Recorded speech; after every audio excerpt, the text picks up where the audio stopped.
They've announced the SCG is going to have a little statue of Phillip on the entry to the dressing rooms. How do you guys feel about having it right there as you come in and out? Yeah, I think at the moment, it's going to be emotional. I know for myself personally it will be. Just walking out there today just brought back memories, and it always is going to be in the back of my mind, no matter what. Every time I come here, every time I walk out the field, every time I've got nothing on my mind, I'm going to be thinking about it. And I think it's a great thing that the Trust are going to do that for Phil and Phil's family.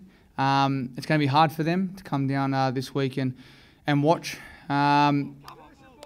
It's one of those things where he wants us to keep going and keep smiling and keep playing the game that we love and the game that he loved.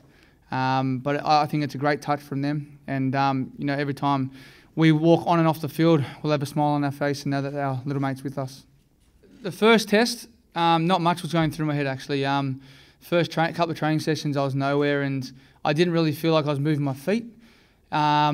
Just because in the forefront of my mind was just replaying that incident over and over and over again. And when you look back on social media, and I could see those images of the guys holding him when we were down, in that crouched position, it was that image that kept on replaying in my head. I managed to get over it after the first couple of overs. As I said, I was playing on adrenaline.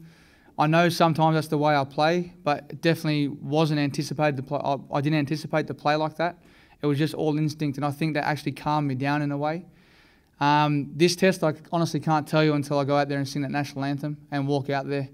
I know when I walk out there and go to face up at that round weekend, for me, I'm going to be looking down at that spot. It's going to be tough, but I've got to try and hold back the emotions and do what I do for the team, and that's try score runs.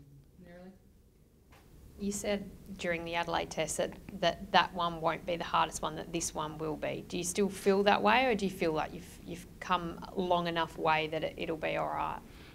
No, it's not all right. At the moment, for not just me, but for the guys that were here as well, I can see that the guys are putting on a brave face at the moment, and it really comes down to that national anthem and then walking out there. We can coming out here in training today and yesterday was okay. But every time I was just standing out there just before talking to a friend of mine and just talking about the incident, where I was fielding, and now every time when I go out there to field, it's going to be in the back of my mind, whoever we're playing. I think it's helped me a lot now that I've got a daughter, and every time I go home, I've always got a big smile on my face because I see my fiancée Candice and Ivy. I think it would have been probably a little bit different. I can feel now, with having Ivy, how much hurt and pain that Hughes' family is going through. They had 25 years of knowing Phil, and it's only been 3 months for me. I can't put myself in their shoes, but the heartache that they're feeling, it's emotional. It's going to be hard for them to come down here and watch this test, and I hope it never happens to myself. It's just a hard thing for me to fathom what they're going through at the moment.